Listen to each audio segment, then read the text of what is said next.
All up.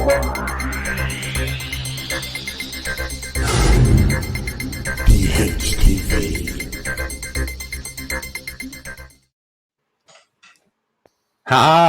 There goes that sexy intro. Greetings, folks. Welcome to another fantastic episode of DHTV. Yeah, as we come to the end of Carers Week 2021, in this third episode, well, I think it's the third episode. It feels like I've been doing this for years now. Fourth. Oh my God, it's aged me that much.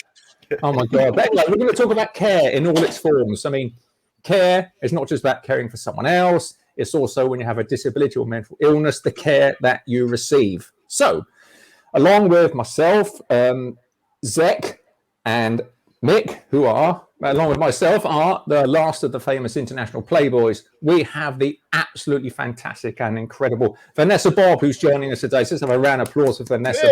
She is just a fantastic human being, carer, campaigner, and friend. So yeah, as we're going to kick this all off, let's introduce ourselves. Vanessa, can you tell us a little bit about yourself and your life, if that's okay? Okay. My name's Venessa Bobb. I'm a mother of 3 teenagers between the ages of 15 and 20. And I am a grandmother with a 3-year-old. My 2 youngest have got autism, ADHD, and the youngest has got epilepsy. But it took 10 years for the youngest, who's 15, to get diagnosed with autism. 10 years? 10 years. Gosh. Yeah, that's interesting. The thing about carers, isn't it? What I find is the weight you have for diagnosis as a parent.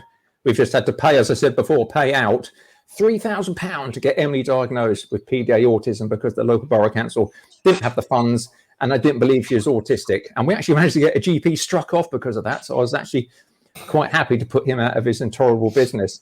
But yeah, I'm a carer myself to Emily, a rather ardent disabled teenager, National Diversity Award winner. Had to slip that one in there before Mick mentions anything about his broadcasting career. But yes, I had to slip that one in there. But Emily, yeah, is a very pragmatic, very strong, independent wheelchair user, but she does need care 24/7. So me and Vanessa have a lot in common. But with Mick and Zec in particular, it's not so much the case of them being carers as the care they receive. And I published a wonderful blog this week as part of the Disability Union from a wonderful lady who actually wrote a fantastic piece about what it's like to be on the receiving end of care when you're a disabled person. And she actually noted that a lot of it was quite bad. So I was just wondering, guys, what's been your experience from your perspective of receiving care yourselves from caring independent people? It's come to me. It's all planned. Anyway, it's all planned. It's all planned. It's all very, very professional. We're brilliant. Anyway, it's quite weird for me because I've been disabled all my life, so I've been cared for all my life. From birth, and so I kind of grew up. I mean, because I'm very old. I grew up, when there wasn't the concept really that basically you had a disabled child and your mum or dad looked after you, and that was kind of it. And there wasn't a great deal of support. So, you didn't get any financial support or anything. We just kind of had to struggle through. But I also was raised by a fantastic woman. My mum was amazing. And my mum really believed that I should be given the chance to try and fail rather than having stuff done for me all the while. And so I kind of ended up probably being more independent than I would have done if another person had brought me up. But of course, then at 15, I became more paralyzed, as you do. Woke up and I couldn't walk, and literally. And so suddenly I had to go back to being almost cared for like a baby again. And for about 3 years, my mum did everything for me while we were trying to get house adapted and all that kind of stuff that takes fun. And then again, in 2003, I had a car accident that broke my back again and had another load of surgery. And then I was looked after by my wonderful wife. So I've never really had any external care, any kind of, all this stuff where people come around and do stuff for you. I've never had that. But I've always had care from a family member. And it's kind of weird because I ended up with a really close relationship with my mum, like friends. I told my mum everything, things that when my friends find out what we were talking about, they kind of go, what? You said Yeah. to your mum, but it's how it kind of goes. You know, if your mum's wiping your ass and doing stuff like that, you kind of end up being kind of more than just, you know, mother and son. You end up being kind of something very much deeper. So, but yeah, that's my kind of experience. I kind of dip in and out of needing more and less. I also care for my wife when she's ill, but she isn't disabled, so she's just, you know, kind of ill, like normal ill, as opposed to our special kind of ill. Yeah, I love that you're talking about that bond there, because you're absolutely correct, aren't you? Like, think about that perspective, where our children, I suppose Vanessa rings true of you as well, our children need such intimate care at times. There is a specific bond there that other parents don't have. And I find that Emily does open up a lot to me and to her mum about things I suppose most other teenagers do. Do you find that with your kids? Because you said a few of them are teenagers now. Me, Vanessa. Yeah. Yeah, I would say the challenges I've had is where my children have always been very direct, very open. And then all of a sudden, when incidents happened at school, it's been told, oh, I don't spend enough time with my children because I'm always doing the campaign. And I'm like, no, that's not true. They tell me everything, sometimes too much detail, especially when my son was going through puberty. And the words that used to come out of his mouth, I used to think, oh, you can't say it here. I just learned to be thick-skinned. I didn't phase from it, because what I picked up when I spoke to a lot of autistic people is that you have to be direct. You can't go around the words. If you're talking about private parts, you've just got to say it as it is, because if not, my son would turn around and say things that didn't mean what it was. And if abuse came along, you wouldn't know if they're getting abused. So I believe that you've got to say the right words. If you don't say the right words, you're going to get in problems. But my journey has always been fighting a fight, because nobody seems to want to believe autism is as it is, because they look okay. Unless they see it, then they're not going to believe us as parents. No, absolutely right. The funny thing, the same happened this afternoon when Mum was around. Emily had a meltdown, and Mum could actually see the effect that the autism has. But when you're not physically disabled, it's just autistic, it's just people's opinion. And, oh, the child's having a meltdown. What a terrible mother. Well, it's not like that. This is where care and stereotypes fall into place. But Zec, what's been your experience? I mean, it proved the nosy question, but who cares for you apart from yourself? Do you have external care, or was it your wife?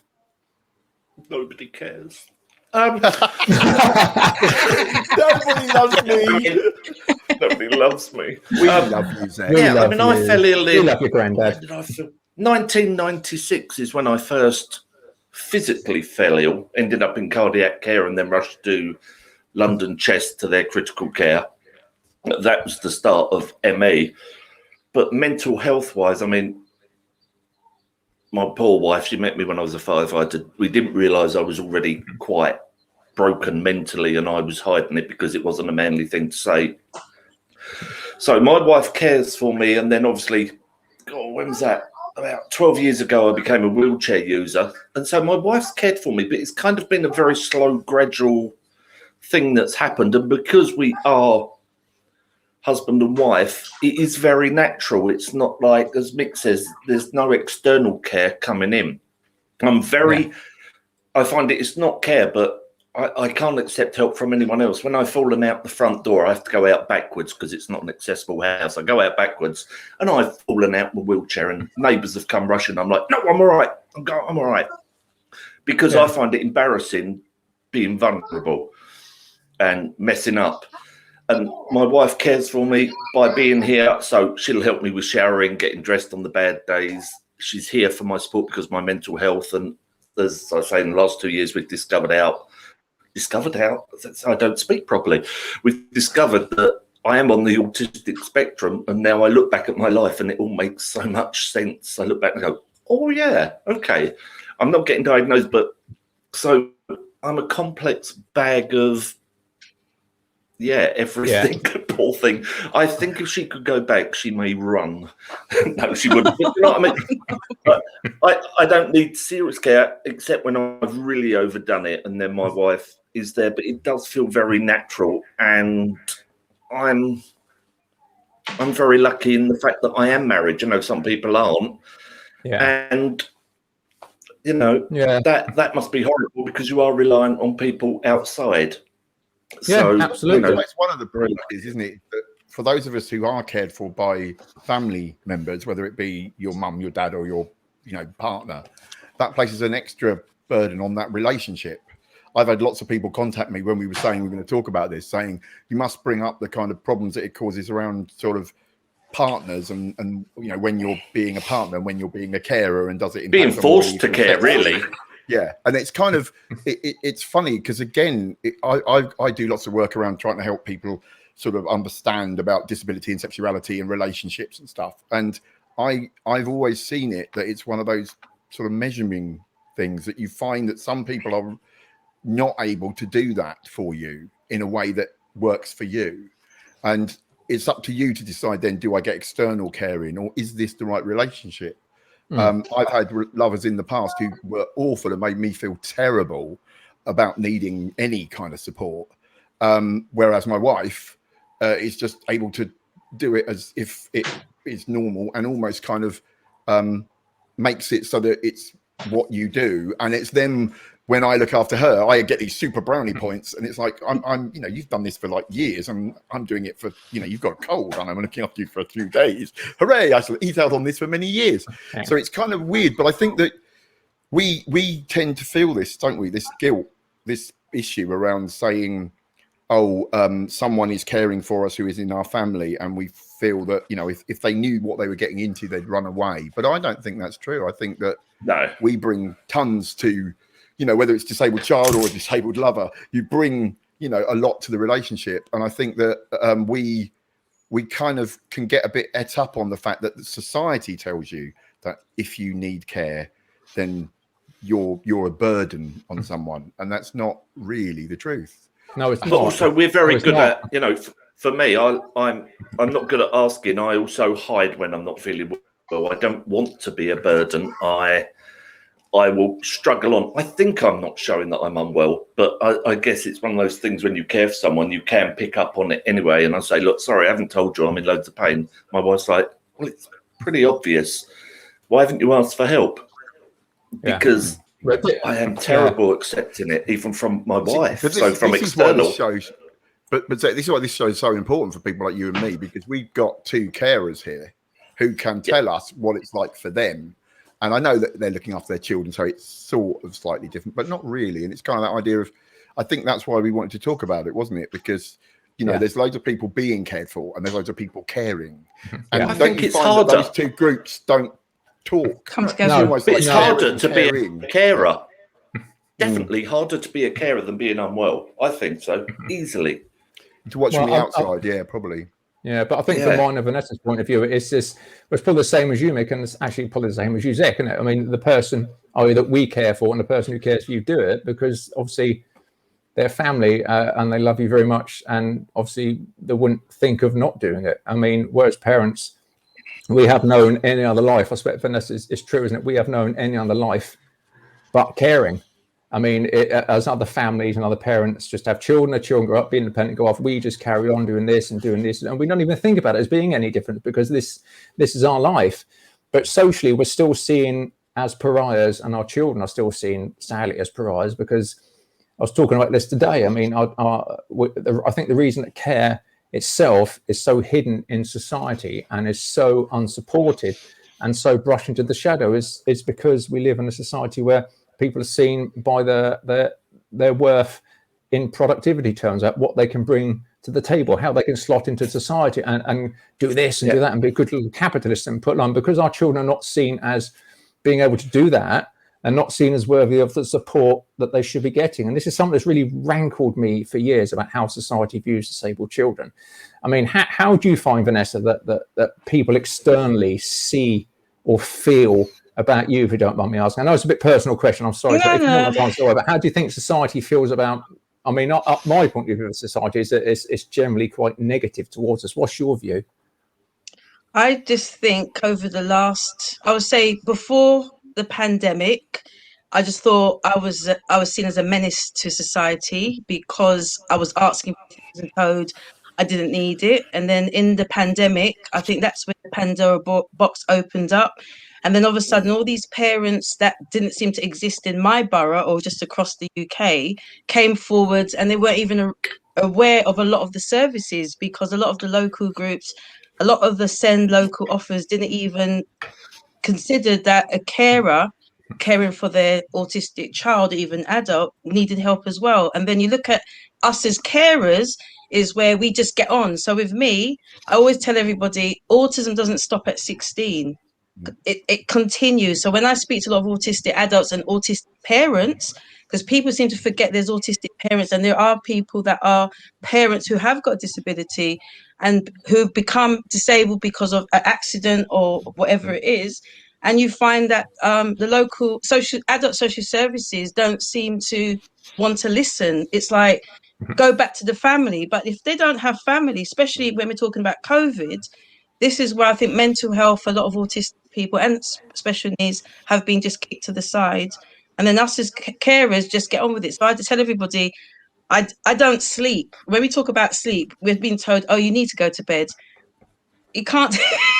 I think that's a swear words, because there's times where I may have slept just for 3 hours and people say, oh, you look good. I went to bed 5 o'clock yesterday and still got up at 7, 8 o'clock. It's because we just get on with it. But I always say to everybody, when I'm with other families or autistic people, anybody with special needs, I get it. I feel happy. But I think when I'm with people who have no understanding, I feel like I'm in another world. I want to run away from them, because it's a lot of patronizing assumptions that have made. You've been told that it's not that bad because I've had a brother or sister and my mum got on well, but it's not the same. You can't. No, yeah, it's that levels of disability again, and I think it could be quite lonely. I would think every child is autistic, but I agree. Our community, when we mix with other carers, we get it. I mean, Zec, obviously you're open enough to admit that you get care from your beautiful, fantastic other halves and stuff like that. But what do they ever get any negativity directed towards them for what they do to you?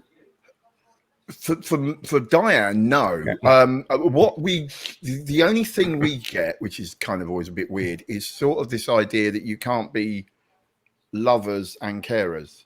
So that people, have come up to Diane and say, it's so amazing that you've given up so much to be with him, and we're like, giving up what? Yeah. And then you think, oh, did you mean giving up sex? No, she hasn't done that.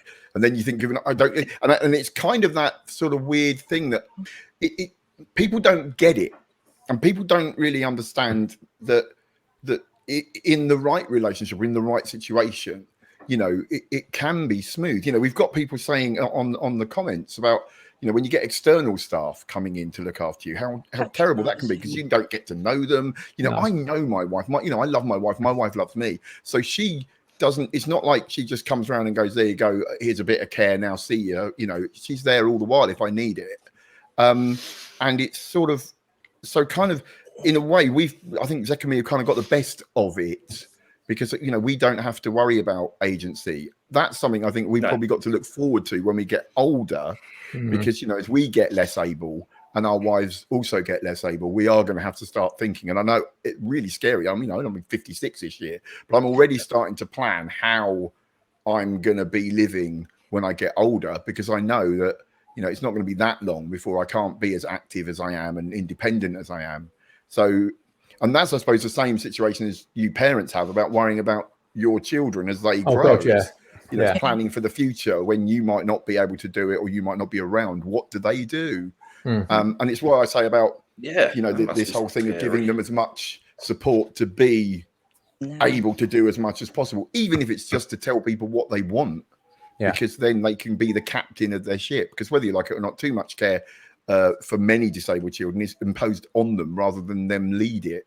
Funnily enough, that's exactly what I wrote about in Possibility magazine this month, that we don't see disabled children telling their story. We always hear from carers or charities or old, grown-up disabled people like us. And we need to hear kids telling their stories so that, we understand what it's like to be a kid that gets cared for. No, absolutely, and it needs to be done without the schmaltzy piano music and the awful whimpering. All my keyboards are working, Dan. I can knock you up a quick bit. No, but you know what I mean? Because I know you agree with me on this. That awful stereotype of that mauling piano music over the top of them, and you can always picture always picture, I'm not saying what probably the BBC Children in Need executives say, go and look out that window at some friends playing football and look really sad, or we play the music every day. No, that's not what these children want to do. Emily, when she's full dialogue, because you will know, Mick, will just tear someone to pieces because she wants to speak. I mean, but not. Sometimes she's non-verbal, so in that instance, I have carte blanche to dad to speak to her. But when she wants to speak, and I'm sure Vanessa's the same thing. When her children want to speak, we will just let them go. But sometimes they won't do it, and then sometimes we have to step in. But you're right, Mick. It's just such that fine line. And back to what you were saying about what happens when we get older. That is the biggest fear I think it is. I'm sure you agree, Vanessa. But what happens when we die? What happens to our children? So that's something that's just as soon as it's thought of, is put to the back. It's gone. No, we never thought that. Everything's going to be. No, they're going to be independent. They're going to be independent. So, Mick, you're absolutely right about saying give them the tools to fail and just let them have their words and give them as much as they can absolutely do, because you're absolutely spot on that. Because in this society where we are, that seems to be less caring than ever, they're really going to have to stand on their own two wheels or their own 2 feet to do it, aren't they? Yeah. It's just something they're going to do. But it's I don't know. It's just so, it's like a cornucopia thing, especially this week in Carers Week, which is my opinion, it's just been so non-existent politically and media-wise. It's just been so frustrating. I mean, Zec, did you bring it all back again? Because I'm rambling as I do, and I've had no caffeine. Go for it. It's so disturbing. But Zec, how do people see you and your wife's relationship from an external point of view? There's been problems in the family. I'm not going to point any names or anything, but I know it's hard to believe, isn't it? But we have had family say, "No, he's not that ill. What you on about? You're thinking that she's fussing after me and I'm faking that whole thing." And like Mick says, people do seem to then, well, she's your carer, you're disabled. Well, your sex life is gone. I write a lot about that. Reviewed products that help with that as well. But I think we do have it easier because, we've fallen in love. There is that love bond where you do anything. I mean, Donna's not well. She's got hypermobility syndrome, something called teeth. She has a lot of pain in her ribs. And I feel bad. She's lugging my wheelchair in and out of the car. And I'm just sat there going, don't drop the wheels. You'll scratch the ribs. But, we joke, we use humour a lot with it. But it's people just, they do think it's bad. You sit there and someone's almost looks at you. You're a man in a wheelchair. Your wife's doing everything, things you can't do. And you feel like they're looking at you like, even down to driving. Go on, Elpa. Even down to driving. Well, the man should drive, shouldn't he? What a load of nonsense. And it's just little bits like that pick away at people and what they are. And going back to saying about carers, the first thing, you're in a conversation, you go out for lunch, people, hi, my name's Zec, I'm there. What do you do for a living? It's that a title. You are what your job is, and that's your importance. And so people must find it hard to say, well, I'm a carer, because they're like, oh, sorry. Yeah. Piano music, as Dan says. In 2003, when I was really ill and I had my spine all replaced, I'm now all titanium. I am Wolverine. My wife had to give up her titanium. Give up a job in computer games design. So she was earning a lot of money, and then to go on to carers allowance, which was like what,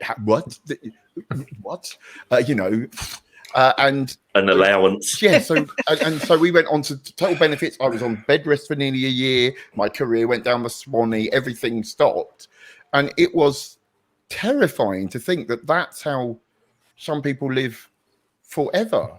And the idea, and this is stuff I know that you and Vanessa, Dan and Vanessa do, is say, look, you can't have it that people are expected to live on the breadline to provide, like you said, 24-hour care that would cost an absolute fortune if it was done privately, if it wasn't done by a family member.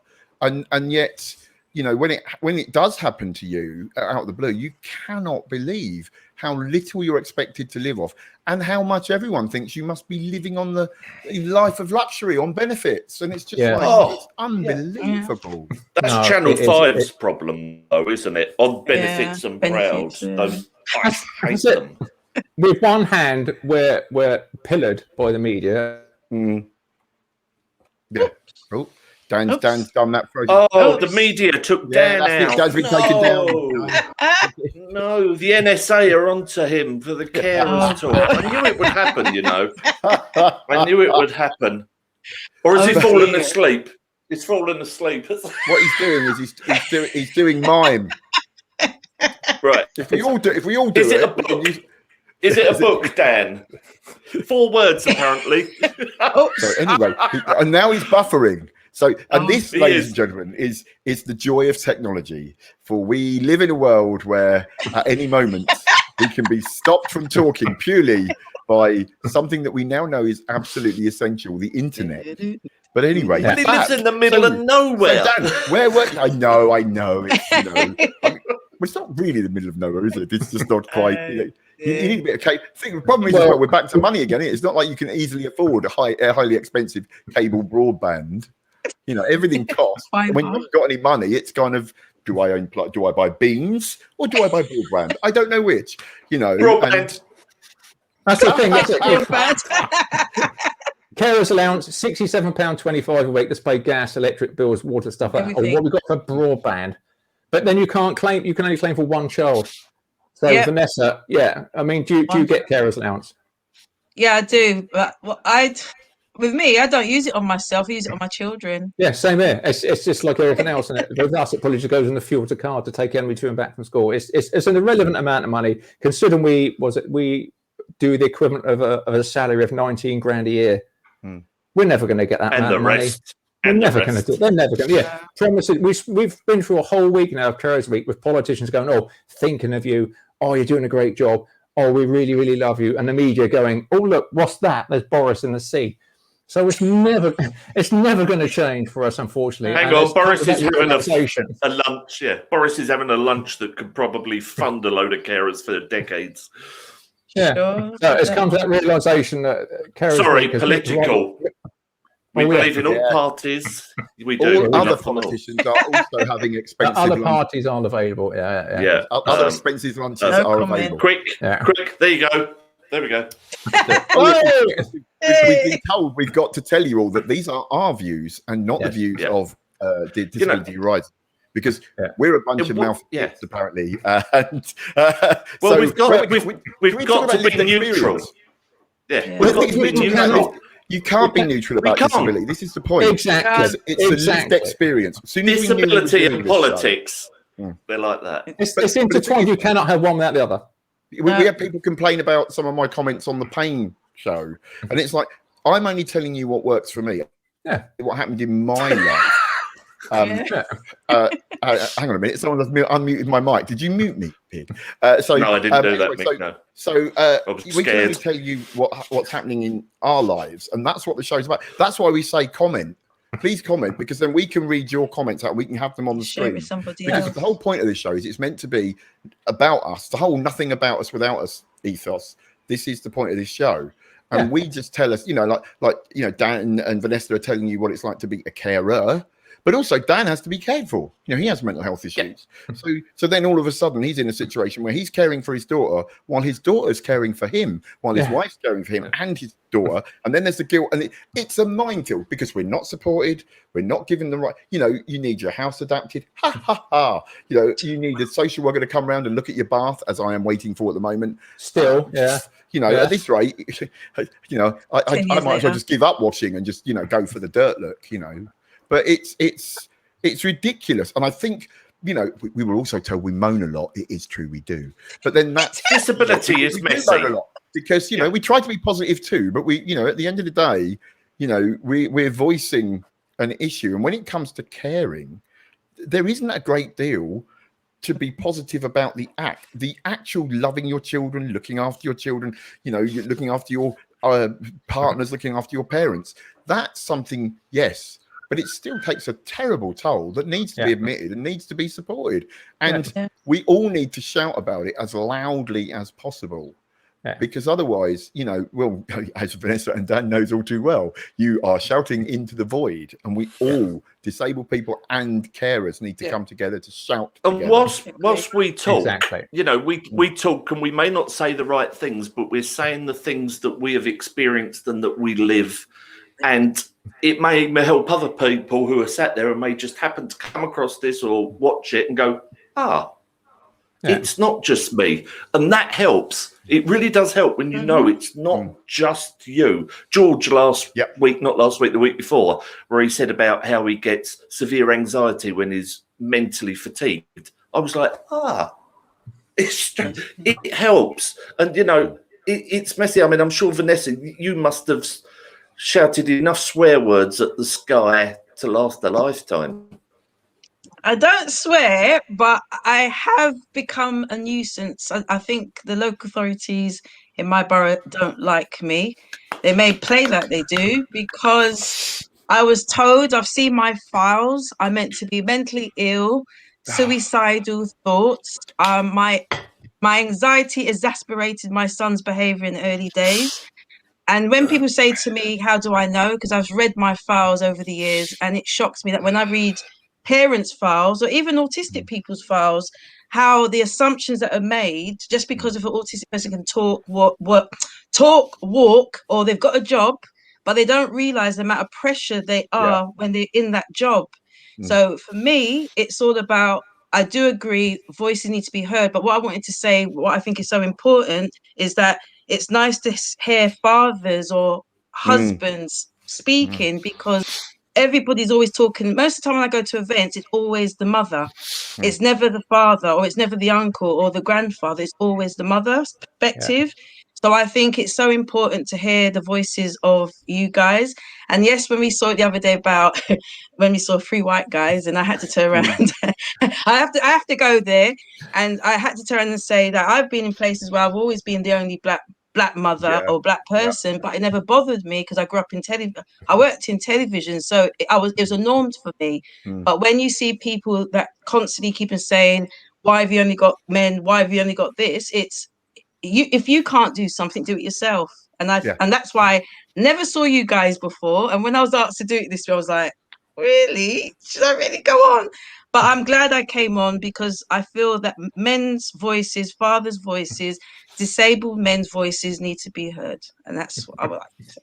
Well, thank you very much. It's really glad that you've come on, because we need your voice. I think that there's a lot of this about them, and I completely understand it, because especially disability politics has been very led by a specific group of people for a very long time. And that people think, oh, why aren't you letting others come through? And I think the thing is, we'd love to, but we're still fighting the same fight that I started fighting when I was 23. Like 33 years later, we're still fighting about. I got turned away from a pub last night. Yeah, I saw that on Twitter. And it was like, oh my God, I remember the first time it happened when I was in a wheelchair, and it's like, oh my God, it's still going on. So part of the thing is that we on this channel, we would love people to come on and say, I've got an idea for a show. We make this show, don't we, guys? We make it ourselves. Everything is us. So if you've got an idea and you think I can represent a community that isn't represented normally, please contact Disability Horizons TV. Come on, make your show, because we just make this because we believe in it. And if you think, hang on a minute, there's a gap, fill it, because that's what we did. And I think that. And that goes for carers, it goes for any impairment group, it goes for any ethnicities and genders and sexualities and age and any, please, kids show. Get Emily to do a show. This is it. And I think that the more we do that, the more we fill this channel with other voices, the better it will be. And then we can all, then it's all back to that lived experience. We're kind of moving away from the caring thing. I think we're all feeling a little bit got at. We do that every week, though, don't we? But again, that's because then we're back to this idea about self-care. The idea that, you can easily take real offense at something. I see people say that they've taken offense at things, and I'm like, really? Is that? But then you think, well, if it offends you, if it hurts you, then it's hurtful. And, it's really hard to make people who don't have that experience understand what it's like to spend every day. One of the ones I see a lot is you're in a chair and people go, vroom, all right, Speedy. And I've had that my whole life, and I just go, yeah, all right. But for some people, it's like, oh, not again. And it's that thing of, if it hurts you, it hurts you. Sometimes it's not about what's said, it's the repetition of it. It is over and over. What the bit like whenever you see a bloke in a wheelchair, what does the first thing any man say to you? All right, mate.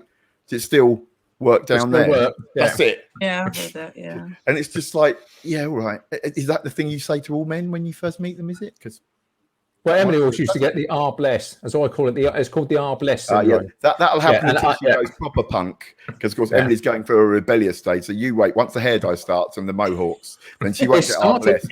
That bag you built her is on the back of her wheelchair at school. You imagine I was exactly like Emily. I was a very cute-looking little limpy kid, and everyone would be like, "Oh, I need to." And then I got in a chair, and I thought, right, everyone's going to stare at me. I'm not having this. So I became a new romantic from hell. I really did. I looked like the sixth member of Duran Duran, all the makeup and the hair. And then I went full goth, and then I went full Billy Idol. And basically, I did it because if people were going to stare at me, I was going to give them something to stare at.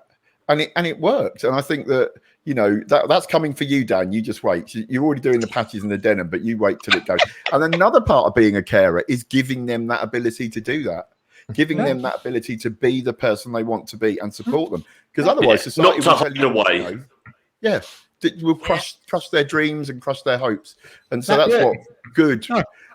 And I always think the parents of non-disabled kids could learn so much from you guys. Because you have to do so much more than they will ever do, and yet so many disabled kids grow up and become successful and happy and get out there in a society that doesn't necessarily want them to be there.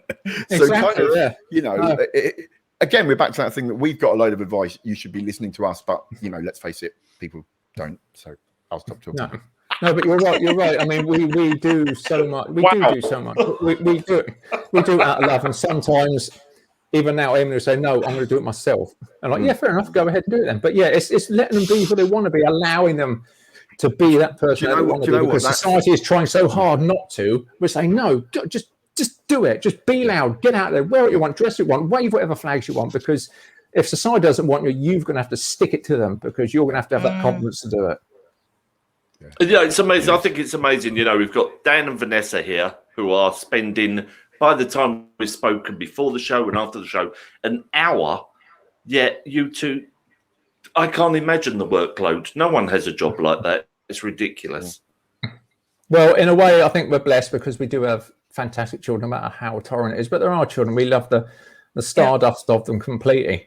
But it'd just be nice from a personal point of view if, I don't know if Vanessa agrees or not, but a lot of campaigners and carers I spoke to, it'd be nice if we didn't have to put so much into it ourselves. If the carers charities, the designated carers charities, would just be a bit more activist, be a bit more louder, be a bit more pushy, because they just seem to be so weak and laid back and chilled about it that it's down to us to point and prod and shout. And we really would like not to have to do that. We just like to be able to care and live and laugh and love. So I'd really like carer charities to up the ante and start prodding a few chests and knocking a few doors instead of writing lovely, polite letters.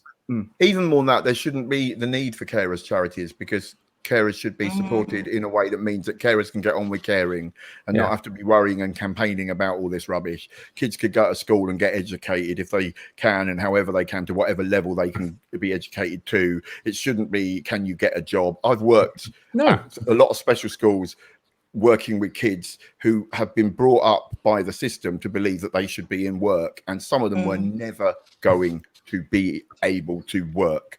And the idea that those kids had got this idea, I must have a job. And it was like, well, it's really unlikely. So I'm there trying to teach them to have skills to be able to get a job, going, it ain't going to happen. And knowing how much that's going to affect their way they feel about themselves, and so we've got to start, as you said, right at the start, Dan, valuing people for who they are and not for what they can earn and the amount of tax they can pay. Yeah. And I think, again, we're back to, if society could listen to us, I think you'd end up with a much more pleasant way of living, because you bring things to society that isn't necessarily your career and your tax. And exactly. Well, Katie Fraser here says, Katie Fraser, I would join you guys on pushing for opinions in independence. Katie, I know Katie very well, and Katie's a perfect example of someone that does so much amazing stuff, right? And would love to get a proper job. Right? Yeah. And I first met a group. I can't remember where it is, Katie. So sorry. That was me and my mind and my memory, right? But I went to give a talk at one of the events that she ran, and it was amazing. And there were loads of amazing young people there that had different types of impairments that were wanting to change the world. And that's the truth of it, is that people like Katie bring something amazing that we should be championing. Not, oh, well, go away, go to special schools, get them out of the way. We don't want to know about it. And, that's the bit that you guys must face every day. This horrible, I mean, I was lucky, my mind works fine. And I am one of those people that won't stop talking, as you can tell. So I will fight for my corner, but many people can't. And we don't. I mean, you've got Venessa and Dan, who are both caring for children and yet having to put hours in fighting for everybody else's kids and everything. I mean, how do you juggle that, Venessa? Wow. People keep on thinking that I must have some neurological condition because they tell me I don't keep still and I'm always busy. I would say my mind's always going. I can't keep one place. If somebody phones me and says, Venessa, my son is I use the words, they're violent. I say, I understand. And I think I said that the other day when Kerry, we were talking with David, and I said, we just need somebody to listen. If nobody listens and all we get is a lot of patronizing assumptions that are made thrown back at us, we shut down. So I had to set up a second voice because nobody was listening to me when my son was 5. He's 18 now, and he won't go nowhere. He doesn't want to talk. He said, Mum, I want friends, but he said, I don't understand when some of them talk, and I think I just want to be in a society which we know it's never going to happen. Only when we form it ourselves is to be in a safe space where he can go and game if he wants, but not people say, no, you need to go get a proper job. He's happy doing his gaming. Yes. He's been doing it from when he's 3 years old. I didn't get him the equipment. His dad did at the time, and he just excelled. But people say that's not a job. But I see how much that created a social environment for him.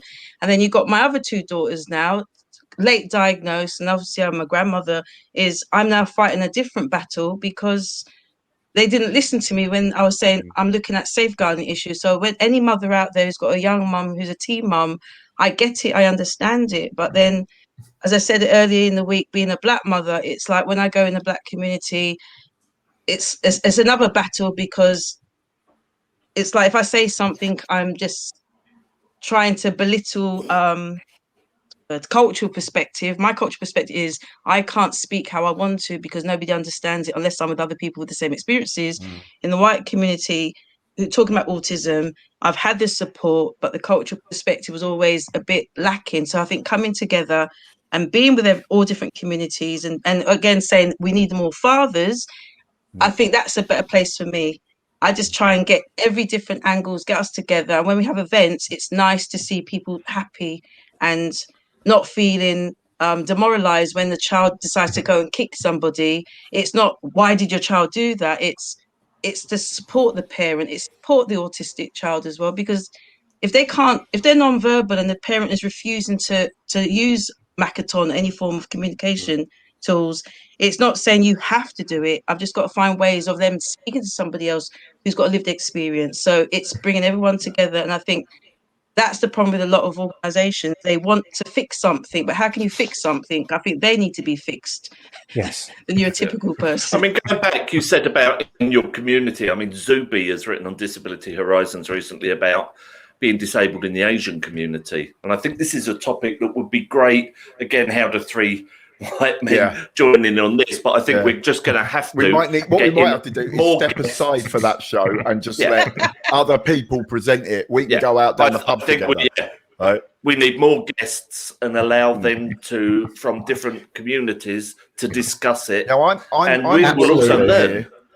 I'm the watchkeeper here, and it's nearly time to end. So, do we want to end on? Has anyone got top tips for carers, caring, looking after yourself? Let's end on a high, shall we? A positive. So positive. Don't say a high. Don't say a hi, Mick. We've had trouble with you saying. Oh yeah, no, that's it. Yeah. Me and Well, my heart.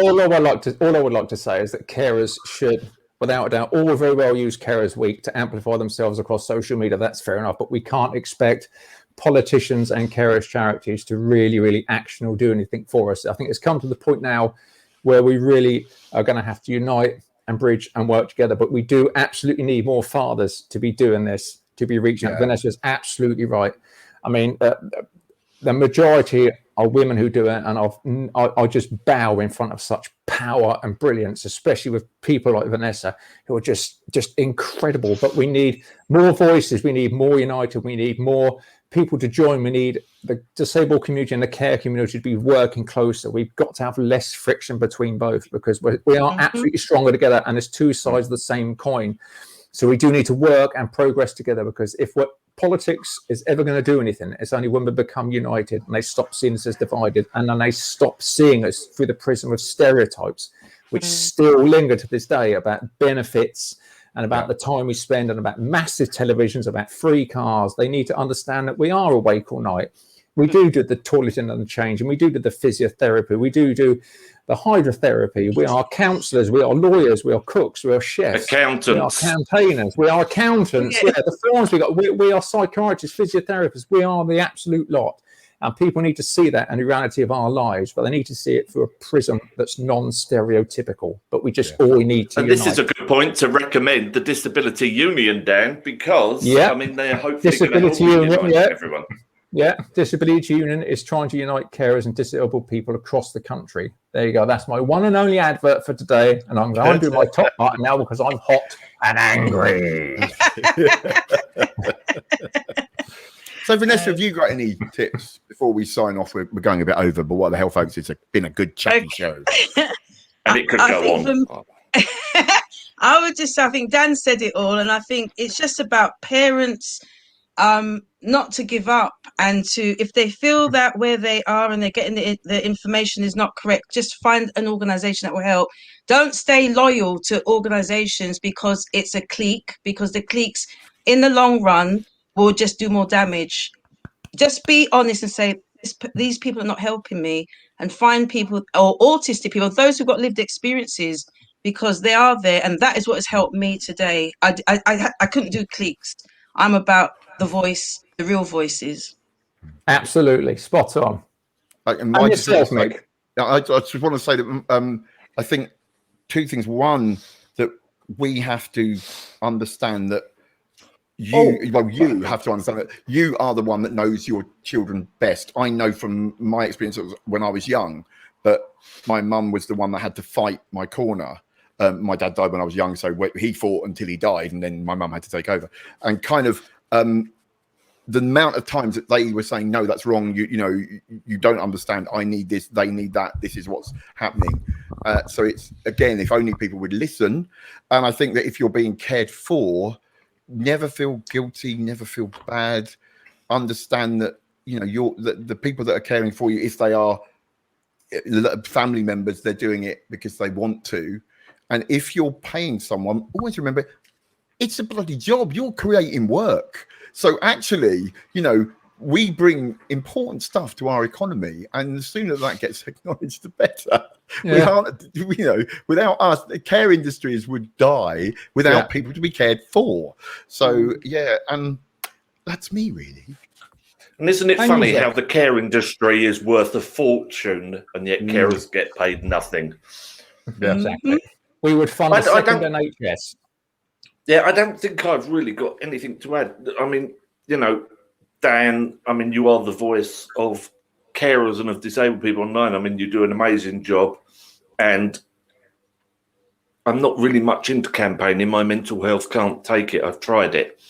And it makes me unwell because I'm focusing too much on the negative, and it drags me down and down. So unfortunately, I am very reliant on people like you to do it. I tried it, and I just in the end had to say, no, I can't do this. I'm going to end up in a real you do what makes you happy. we're just so grateful because Zec, guys, is the tech behind this. Yes, And Zec the tech. the other reason he cannot do as much campaigning is because if you look behind him, he's got that massive flat to clean and those massive windows to wash. He just doesn't have the time. He got all that on benefits as well. He did. The leaves that this drops, this council house is it's amazing. But I mean, the council haven't pruned this tree. They haven't coppiced it for years. And it's just disgusting, you know. Hey, I mean, they give me a 5-bedroom house and my Range Rover, and they expect me to look after it. Yeah, it's a green screen, by the way, before people take us seriously. It's a green screen. Well, anyway, Venessa, thank you so much for coming on. It's lovely to chat to you again. Mick and Zec, it's nice to meet you for the first time again, for the 4th time. And no doubt we will come along again in another couple of weeks with another quite, shall we say, honest episode of Disability Riders TV. But I think this needs to be this is going to be a topic we visit again, and I think we need to hear more from Venessa because she's been a great guest. She's a great voice, doing a great job. She is fantastic. Absolutely fantastic. And always remember, folks, if you think you'd be a great guest, please contact the show and come on. And if you've got a topic you want to discuss, contact us. Come on, and you can lead the chat. And that's it. We're begging, come on with us. You know, and Dan's going to sing us out. Oh wow, nice hat. Yeah, I know. Stop spreading the news. The news. I'm leaving today. I'm claiming £67 carers allowance. See, GB. We're going along, and then it just goes weird. I haven't slept in 3 days. Goes weird. You know, it starts weird. It starts weird. Oh dear. And with that, ladies and gentlemen, boys and girls, and all the wonderful people out there, whoever you are and whatever you are, we'd like to say thank you so much for viewing. We'll see you again in 2 weeks' time, where I think it's my turn to lead the chat. So, there'll be even more me talking. And with that, I expect it will leave Zec to press the stop playing live button, and then we'll all go. So, bye. Bye. Oh yes, goodbye. Hang on.